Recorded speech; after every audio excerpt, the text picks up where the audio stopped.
Hello everyone, मैं रेणु शर्मा स्वागत करती हूँ आपके अपने यूट्यूब चैनल पे जिसका नाम है distance learning with Renu Sharma.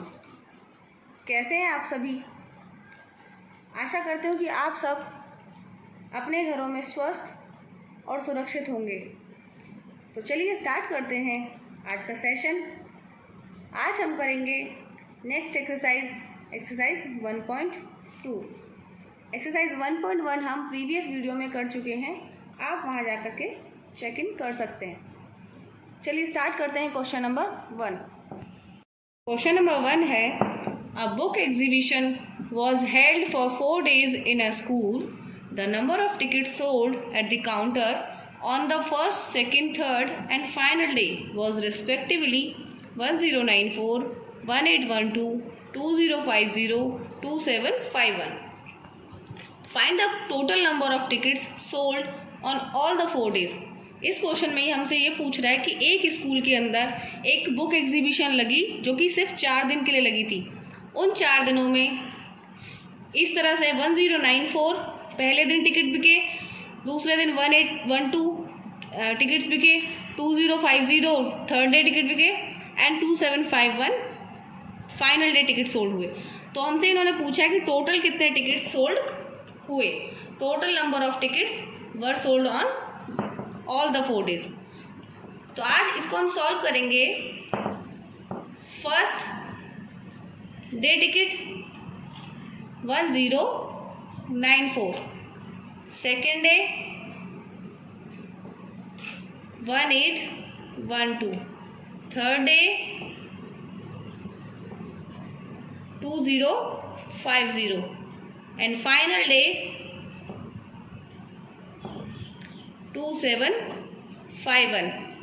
Now अब हम सबको ऐड कर देंगे तो हमें हमारे टोटल टिकट्स मिल जाएंगे। Total number of tickets, total number of ticket निकालने के लिए ये हमारा टोटल हुआ 7, 5, 5, 10, 10, 1, 11 और 9, 20, 10 और 2, 7 and then 1, 4, 5, 6, 7, 7, 7, 0, 7। तो 7707 tickets were sold all the 4 days। समझ में आया आप सबको? जहां बोले कि हमें टोटल करना है तो हम सिर्फ ऐड करेंगे। वहां पर कुछ कीवर्ड्स होते हैं वर्ड प्रॉब्लम्स के अंदर, बच्चों को वर्ड प्रॉब्लम जल्दी से गेट इन नहीं होता, बच्चे जल्दी से वर्ड प्रॉब्लम्स को समझ नहीं पाते। तो वर्ड प्रॉब्लम को समझने के लिए कुछ वर्ड्स ट्रिक देते हैं। धीरे धीरे आप जब उनको अपनी प्रैक्टिस में लाएंगे तो आपको सारे क्वेश्चंस समझ में आ जाएंगे, आप धीरे धीरे परफेक्ट हो जाएंगे वर्ड प्रॉब्लम्स में। आप नोट डाउन कीजिए क्वेश्चन को, फिर हम नेक्स्ट क्वेश्चन स्टार्ट करेंगे। क्वेश्चन नंबर 2 है, Shekhar is a famous cricket player.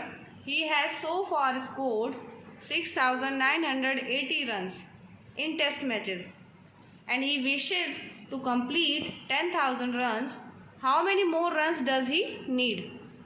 इस क्वेश्चन में कह रहा है कि शेखर एक फेमस क्रिकेट प्लेयर है और उसने 6900 रन्स कंप्लीट कर लिए हैं, लेकिन वो चाहता है कि उसके 10,000 रन्स कंप्लीट हो जाएं।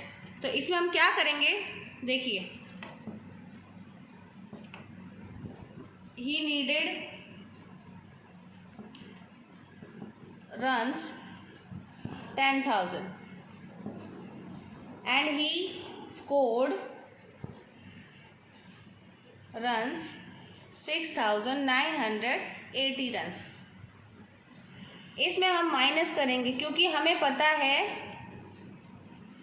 he need more 0, 2, 0 and 3020 runs इसको अभी और चाहिए, जिससे अगर इतने रन उसको और मिल जाएंगे तो इसके 10,000 रन्स कंप्लीट हो जाएंगे। जैसे कि अब हम लोग, हमारे पास किसी बच्चे के पास 5 रुपीज़ हैं और वो चाहता है उसके पास 10 रुपीज़ कंप्लीट हो जाएं, तो कैसे पता लगेगा कि उसको और कितने रुपए चाहिए कि उसके वो बाकी के 10 रुपीज़ कंप्लीट हो जाएं? तो जितने हमें चाहिए उतने में से जितने हमारे पास हैं हम माइनस कर देंगे तो हमें पता चल जाएगा कि हमें कितने मार्क्स या फिर कितने रन और कितने रुपीज़ हमें और चाहिए। समझ में आया आप सबको? कोशिश करेंगे तो सब कुछ अच्छे से समझ में आएगा। क्वेश्चन नंबर 2 के बाद आता है question number 3। In an election the successful candidate registered 5,77,500 votes and his nearest rival जानते हो, जो उसका नियरेस्ट प्रतिद्वंदी था, secured 3,48,700 votes. By what margin did the successful candidate win the election? इसमें यह कह रहा है कि एक इलेक्शन, एक जगह पे वोटिंग हुई, उसमें जो जीता था, जो जीतने वाला पर्सन था, उसने इतने 5,77,500 वोट्स सिक्योर किए, और जो उससे जस्ट नीचे पे था, उससे जस्ट सेकंड रैंक पे था, उसके 3,48,700 वोट्स थे। तो इसमें हमसे ये पूछा गया है कि जो जीतने वाला पर्सन है वो कितने वोट्स से जीता है, by how many votes. So just calculate तो सक्सेसफुल, ऐसे करेंगे, सक्सेसफुल कैंडिडेट वोट्स,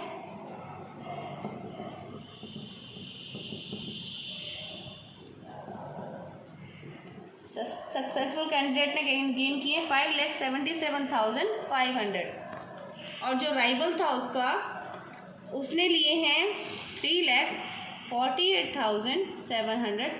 तो हम ये पता कर सकते हैं कि ये कितने वोट से जीता और ये कितने वोट से हार गया। तो इसको लगाने के लिए 0, 0, 5 और 8, यहाँ बचे 6 में से 8 गए तो 16 में से 8 गए तो 8, यहाँ 6 में से 4 गए 2 एंड देन 2,28,800 वोट से वो जीत गया। तो विन बाय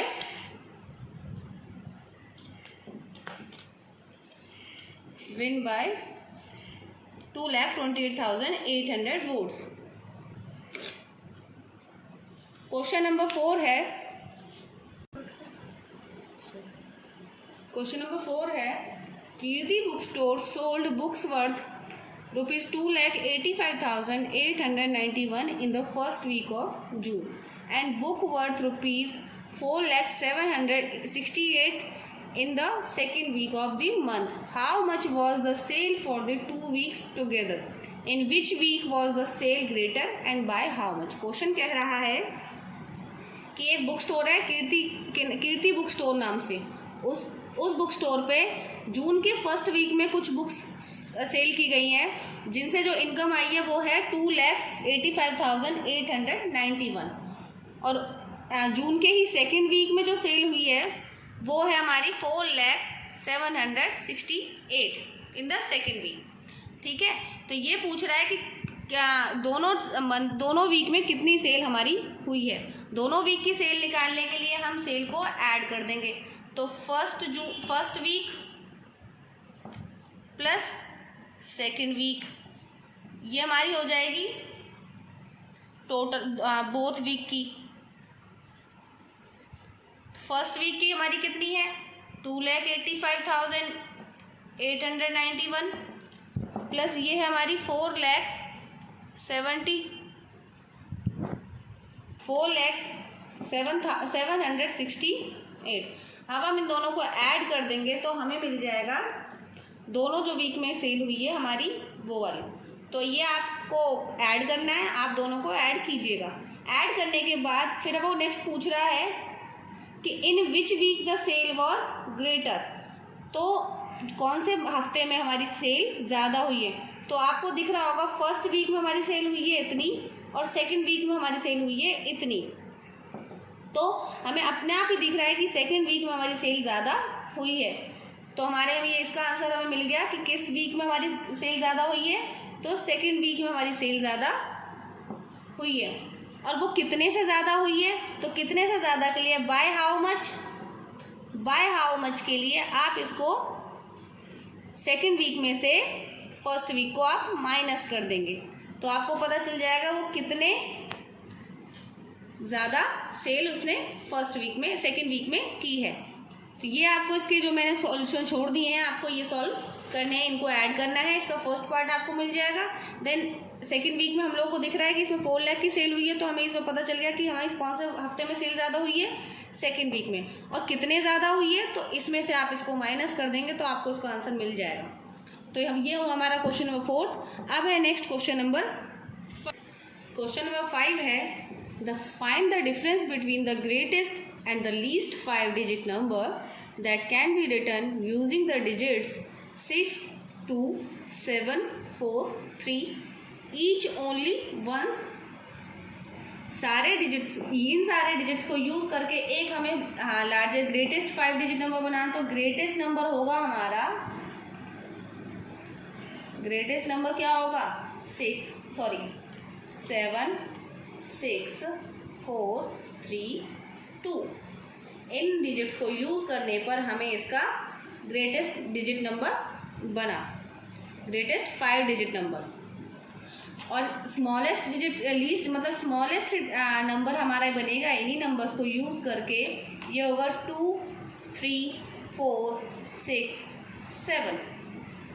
अब इनका हमसे पूछा है कि फाइंड द डिफरेंस बिटवीन, इन दोनों नंबर्स के बीच में डिफरेंस क्या है। तो इनके डिफरेंस के लिए हम इनको माइनस कर देंगे। डिफरेंस क्या होगा, माइनस करने पे हमें क्या मिलेगा, ये हमारा हो गया 5, ये हमारा हो गया 6, ये हमारा हो गया 9, ये हमारा हो गया 2 एंड ये हमारा हो गया 5।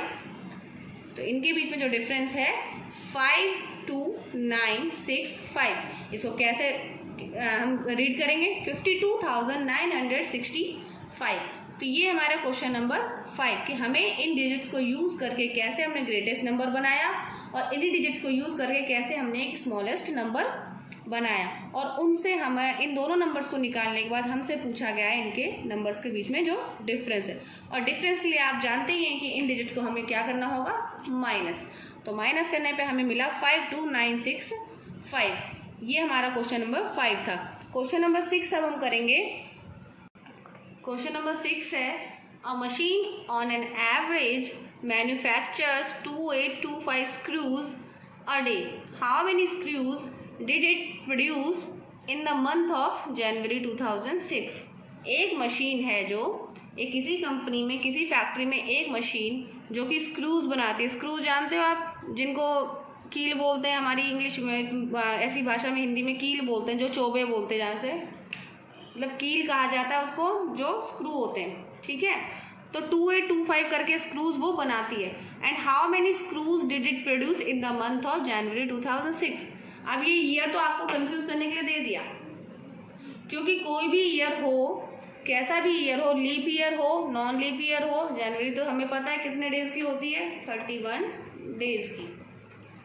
तो हमें सिर्फ क्या करना है कि एक डे में कितने स्क्रू बन रहे हैं, 2825। तो 31 डेज में कितने बनेंगे, सिंपली कुछ नहीं करना, हमें 2825 से 31 को मल्टीप्लाई करेंगे तो आपको आपका आंसर मिल जाएगा। ये आप खुद करेंगे।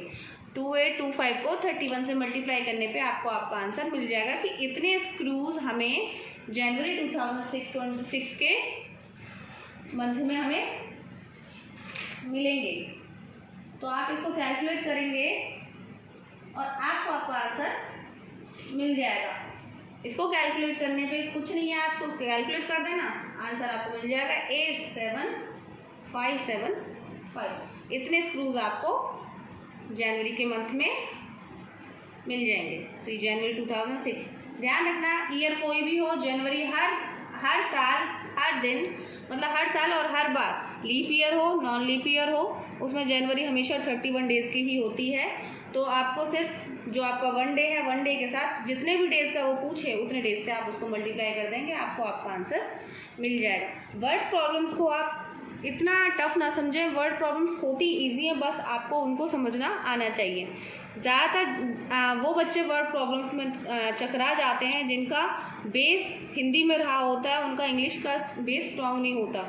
तो आप आज से ही कोशिश कीजिए कि इंग्लिश की रीडिंग स्टार्ट कीजिए और आप उसको कंटेक्स्ट के थ्रू समझने की कोशिश कीजिए। तो इससे आपको इजी फील होगा। जितना आप इंग्लिश को रीड करेंगे उतना ही आप उसको अंडरस्टैंड करने की कोशिश करेंगे और आगे चल के आपको अंडरस्टैंड करने में दिक्कत नहीं होगी। चलिए, तो फिर नेक्स्ट क्वेश्चन हम नेक्स्ट वीडियो में करेंगे। इससे आगे क्वेश्चन आप आज का आपको यही काम है कि आप इन क्वेश्चंस जो मैंने आज 6 क्वेश्चंस कराए हैं इन्हीं को रिवाइज़ कीजिए। नेक्स्ट क्वेश्चन, नेक्स्ट एक्सरसाइज में या फिर नेक्स्ट वीडियो में मैं आपको कुछ एक ट्रिक्स भी बताऊंगी, कैलकुलेशन ट्रिक्स होंगी और इसके आगे के क्वेश्चंस होंगे। तो ज्वाइन करते रहिए, keep learning, keep motivated and घरों में रहिए और सुरक्षित रहिए। प्लीज़ घरों से बाहर ना निकलिए, ज़रूरी काम हो तो ही जाइए, अपने आप को सुरक्षित और स्वस्थ रखिए। तो चलिए आज का सेशन एंड करते हैं। Bye bye.